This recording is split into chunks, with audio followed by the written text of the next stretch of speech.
Saya Ulina Hatri Mumtazah dengan NIM 191202128. Dalam video kali ini saya akan membahas tentang implikasi COVID-19 terhadap aspek kehidupan dan solusinya. Wabah pandemi yang terjadi saat ini terjadi karena kemunculan sebuah virus yang pertama kali teridentifikasi di salah satu kota di negara Cina. Dan virus ini muncul pada akhir tahun 2019 dan virus ini merupakan salah satu virus yang menyerang sistem pernafasan dan dapat tertular melalui droplet dari orang yang terjangkit virus ini. Ada beberapa cara yang bisa kita lakukan agar kita tetap terhindar dari virus ini. Yang pertama adalah dengan rajin mencuci tangan menggunakan sabun selama 20 detik.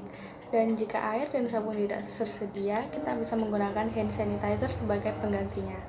Dan yang kedua, sangat dianjurkan untuk tidak menyentuh area wajah jika tangan kita belum bersih dari kuman dan bakteri. Lalu selanjutnya yang bisa kita lakukan adalah dengan menghindari kontak dengan banyak orang, karena dengan menghindari kontak dengan banyak orang bisa mengurangi kemungkinan kita untuk terserang penyakit ini. Sudah lebih dari 3 bulan lamanya kita melalui masa pandemi ini, namun juga belum kunjung berlalu.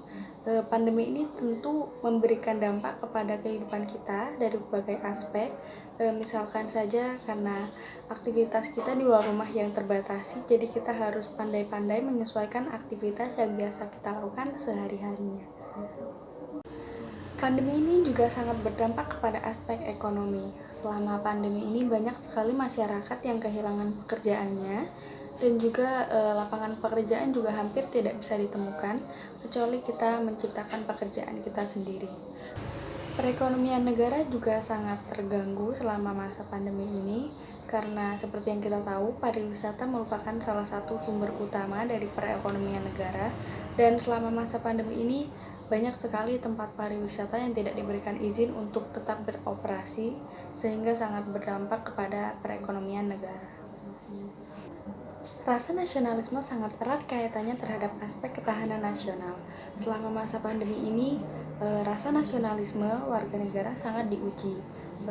Selama masa sulit ini, bisa dibilang aktivitas kita sedikit terbatasi, sehingga pemenuhan kebutuhan akan semakin sulit, dan tak sedikit pula warga negara yang hanya mementingkan dirinya sendiri dan cenderung lupa akan kebiasaan kita gotong royong dan membantu antar sesama, yang merupakan menjadi salah satu budaya kita sendiri.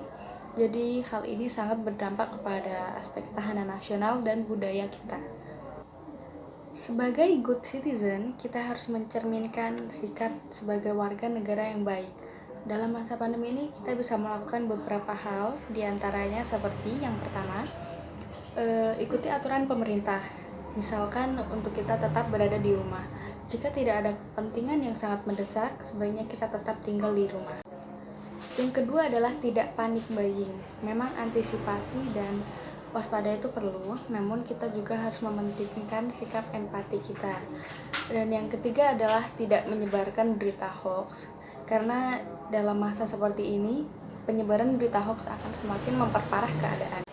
Yang terakhir dan tidak kalah penting yaitu dengan cara berdonasi, karena semakin lama semakin banyak pula yang terserang virus ini, sehingga kebutuhan untuk penanganan juga semakin banyak, dan berdonasi kita bisa mengurangi beban dan membantu kelancaran penanganan pasien.